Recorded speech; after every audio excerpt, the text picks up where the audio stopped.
नमो अरिहन्ताणम् नमो सिद्धाणम् नमो आयरीयाणम्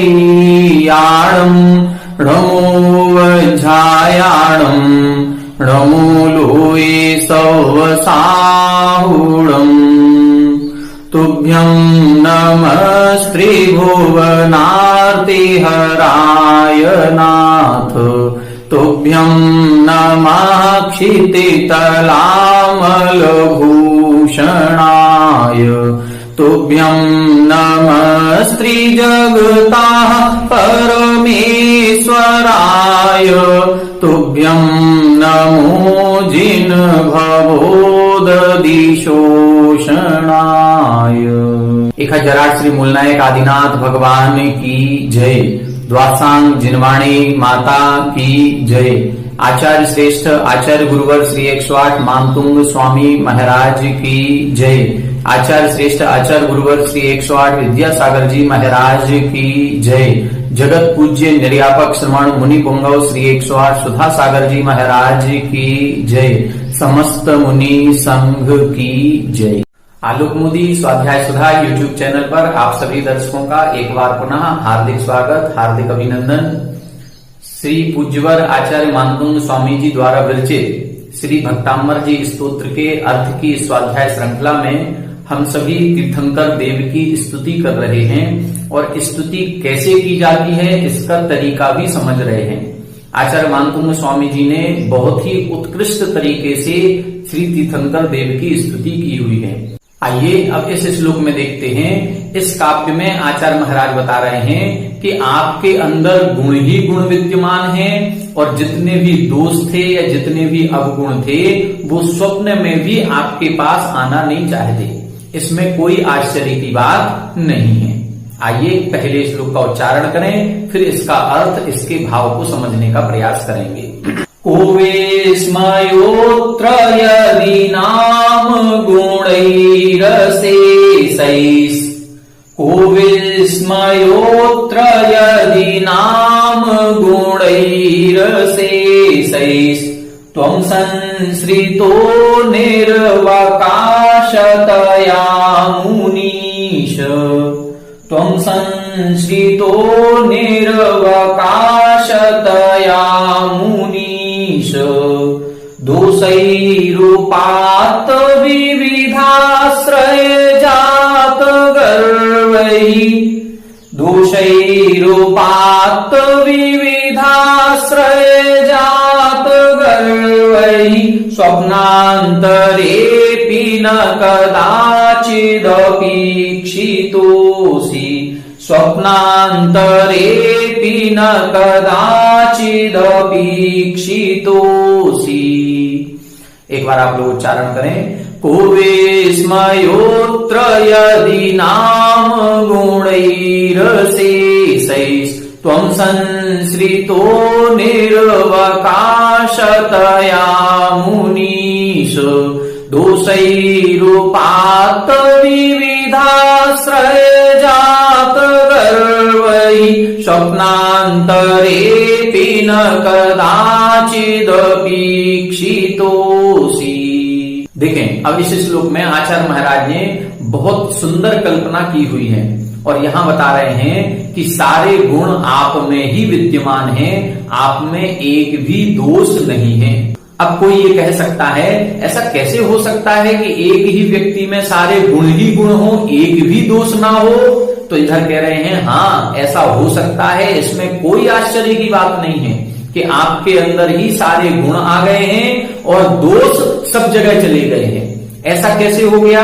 तो इधर बता रहे हैं कि सभी गुणों को अन्य कहीं स्थान ही नहीं मिला और अन्य कहीं स्थान नहीं मिलने के कारण से वो सारे के सारे गुण आपके पास आ गए हैं और दोषों को सभी जगह स्थान मिल गया, इसलिए दोष सभी जगह पहुंच गए और उनको अनेक प्रकार का स्थान मिल जाने के कारण से वो गर्व में आ गए हैं, घमंड में आ गए हैं और ये कह रहे हैं कि अब हम स्वप्न में भी आपके पास नहीं आएंगे, ऐसा दोष कह रहे हैं। और दोष कभी भी आपके पास स्वप्न में भी नहीं आने की बात कह रहे हैं। इसका मतलब है आपको दोष कभी भी ग्रसित नहीं कर सकते हैं, आप हमेशा गुणवान ही रहेंगे और सारे संसार में दोष रहेंगे।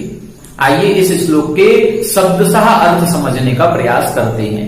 देखें, यहां बता रहे हैं कहा अत्र विस्मयः, अर्थात यहां क्या आश्चर्य की बात है।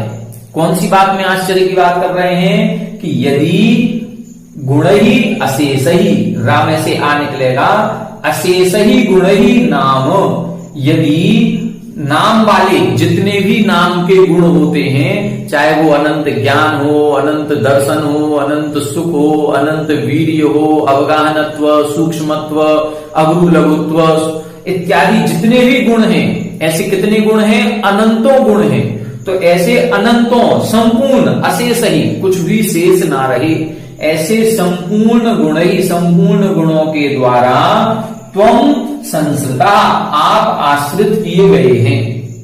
कैसे आश्रित किए गए हैं? निर्वकाशतया, क्योंकि आप उनको अवकाश नहीं मिला कहीं भी। अवकाश, अवकाश का मतलब होता है खाली स्थान, और खाली स्थान कहीं नहीं मिलने से निर शब्द लगा दिया, मतलब अवकाश से रहित होने के कारण से जितने भी गुण थे उन गुणों को कहीं तीनों लोकों में स्थान कहीं और मिला ही नहीं। किसी भी अन्य देवी देवताओं में, किसी भी अन्य जीव में वो स्थान ही नहीं प्राप्त कर सकी। और जब उनको कहीं स्थान नहीं मिला और केवल आपके पास स्थान मिला है, तो सारे के सारे गुण कहां आ गए? आपके पास आ गए। तुम संसृता, आपके आश्रित हो गए हैं। तो इसमें कोई आश्चर्य की बात नहीं है कि सारे गुणों को कहीं दूसरी जगह स्थान नहीं मिलने से सारे के सारे गुण आपके पास आ गए हैं। मुनीश अर्थात हे नाथ, हे मुनियों के स्वामी। तो हे नाथ, संपूर्ण नाम वाले जितने भी गुण हैं वो सारे के सारे गुण अन्य कहीं स्थान नहीं मिलने के कारण से यदि आपके पास आ गए हैं तो इसमें कौन से आश्चर्य की बात है? अर्थात कोई भी आश्चर्य नहीं है। और दोषों के साथ क्या हुआ? दोष ही उपात्त विविध आश्रय है। क्या लिख रहे हैं? दोषों को, गुणों को तो कहीं स्थान नहीं मिला, केवल आपके पास स्थान मिला। और दोषों को उपात्त अर्थात प्राप्त कर लिया है। दोष ही, दोषों के द्वारा प्राप्त कर लिया है विविध आश्रय। विविध आश्रय का मतलब विभिन्न आश्रय उनको मिल गए। हर जगह जहां भी जाएं वहां दोषों को स्थान मिल गया, चाहे वो अन्य खोटे देवी देवता हो, चाहे अन्य जितने भी तीन लोक के अनंत जीव हैं वो अनंत जीव हों, इनको दोषों को सबके पास स्थान मिल गया। अर्थात हर जीव में कोई ना कोई दोष पाया जाता है। और आप कैसे हैं? आप में एक भी दोष नहीं। क्यों नहीं? क्योंकि गुणों को कहीं स्थान नहीं मिला तो सारे के सारे गुण आपके पास आ गए, और दोषों को सब जगह स्थान मिल गया, इसलिए सारे दोष सभी जगह चले गए, आपके पास एक भी दोष नहीं। और जब दोषों को बहुत स्थान मिल गया, हर जीव के पास दोषों को रहने के लिए स्थान मिल गया, तो जात गर्व ही, उनमें गर्व उत्पन्न हो गया, अभिमान उत्पन्न हो गया, एक घमंड उत्पन्न हो गया। और दोष अब घमंड में आकर के कह रहे हैं कि तुम अकेले ही हो क्या? हमारे पास तो बहुत सारे लोग हैं जो हमको चाहते हैं। दोष क्या कह रहे हैं कि तुम अकेले नहीं हो, हमारे पास बहुत अन्य तीनों लोकों के इतने सारे जीव हैं जो हमें रहने के लिए स्थान दे रहे हैं। तो जब हमें रहने के लिए इतने सारे अन्य लोग स्थान दे रहे हैं तो अब हम आपके पास कभी नहीं आएंगे। ऐसे तो ठीक है, स्वप्न में भी आपके पास आने की नहीं सोचेंगे। कई बार हम लोगों के साथ लौकिक में भी ऐसी बातें हो जाती हैं कि जब हमारे लिए अन्य अनेक प्रकार के सहारे मिल जाते हैं तो हम मुख्य सहारा जो हमारा होता है उसके लिए भी ऐसा कह देते हैं कि तुम ही अकेले हो क्या? हमारे लिए अन्य बहुत सारे लोग हैं जो हमारी हेल्प कर देंगे। और हम घमंड में आ जाते हैं, और घमंड में आकर के क्या बोलते हैं कि अब हम ऐसे तो कभी नहीं आएंगे, स्वप्न में भी आपके पास नहीं आएंगे।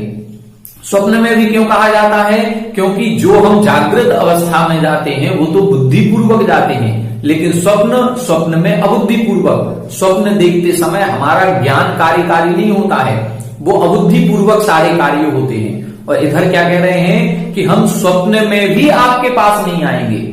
तो ऐसे जात गर्वही, ऐसे जात यानी उत्पन्न हुआ है, गर्व यानी गर्व, घमंड, जिनमें ऐसे दोषों के द्वारा स्वप्नांतरे भी, स्वप्न अंतरे अपि, स्वप्न में भी न कदाचित अपि ईक्षिता असि। आप कैसे हैं? आप न कदाचित, कदाचित यानी कभी भी, न ईक्षिता नहीं चाहे गए, अर्थात आपको दोषों ने स्वप्न में भी नहीं चाहा कि दोष आपके पास आ जाएं। कितनी बड़ी बात कह रहे हैं, इसमें कोई आश्चर्य की बात नहीं है कि दोष तो स्वप्न में भी आपके पास आना नहीं चाहते हैं। तो जब दोष आपके पास नहीं आना चाहेंगे तो आप हमेशा निर्दोष रहेंगे और आपके पास हमेशा गुण ही गुण रहेंगे, इसीलिए आप अनंत गुण के स्वामी बने रहेंगे। देखो, एक स्तुति करने का तरीका, ऐसा तरीका हम लोग कभी सोच ही नहीं सकते हैं कि एक ऐसी भाषा में भी स्तुति की जा सकती है कि आपके अंदर एक भी दोष नहीं है, आप गुण ही गुण वाले हैं। इसको कैसे कहा जाए? तो कितनी सुंदर भाषा लिखी है कि आपके पास गुण ही गुण इसलिए हैं क्योंकि गुणों को अन्य कहीं स्थान ही नहीं मिला, और दोष आपके पास इसलिए नहीं है कि दोषों को इतना सारा स्थान मिल गया कि उनको आपके पास आने की जरूरत ही नहीं है, और अधिक से अधिक स्थान मिलने के कारण वो घमंड से सहित हो गए हैं और घमंड में आकर के कह रहे हैं कि अब मैं आपके पास स्वप्न में भी नहीं आऊंगा। अब जो ये कह दे कि मैं स्वप्न में भी नहीं आऊंगा, वो कभी भी आपके पास नहीं आएंगे। आप हमेशा त्रिकाल अर्थात भूत भविष्य वर्तमान, भूतकाल में भी आप अनंत गुणों के धनी थे, अभी भी अनंत गुणों के धनी हैं, और अनंत काल ऐसा निकल जाएगा आप हमेशा गुणवान ही रहेंगे, एक भी दोष आपको छू भी नहीं पाएगा। आप ऐसे अनंत गुणों के धारी हैं। यदि ऐसा हो रहा है कि दोष आपको स्वप्न में भी नहीं आएंगे, स्वप्न में भी आपके पास नहीं आएंगे, आप में एक भी दोष नहीं रहेगा, तो इसमें कहा अत्र विस्मया, इसमें कौन सा आश्चर्य है? अर्थात इसमें कोई भी आश्चर्य की बात नहीं है। एक व्यक्ति ऐसा भी हो सकता है जिसमें गुण ही गुण हो, एक भी दोष ना हो, और वो कौन हो सकता है? वो केवल आप हो सकते हैं, अन्य कोई नहीं हो सकता। ऐसे निर्दोष निर्मल स्वरूप आपका रहेगा। ऐसे निर्मल स्वरूप के धारी आपको बारंबार नमस्कार।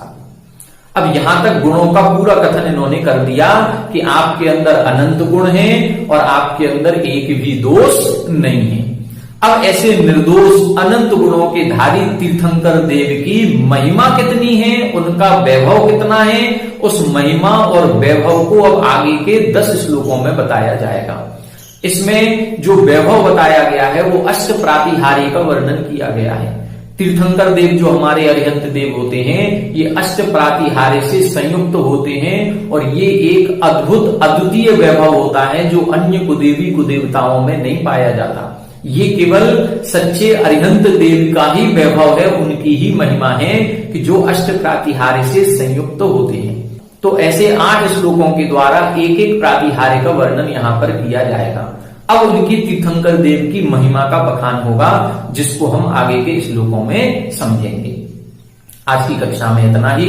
आप सभी हमारे साथ बने रहें। आगे के श्लोकों में 8 प्रातिहार्यों का वर्णन होगा, उसको समझने का प्रयास करेंगे। आप सभी हमारे साथ बने रहें। सभी को जय जय।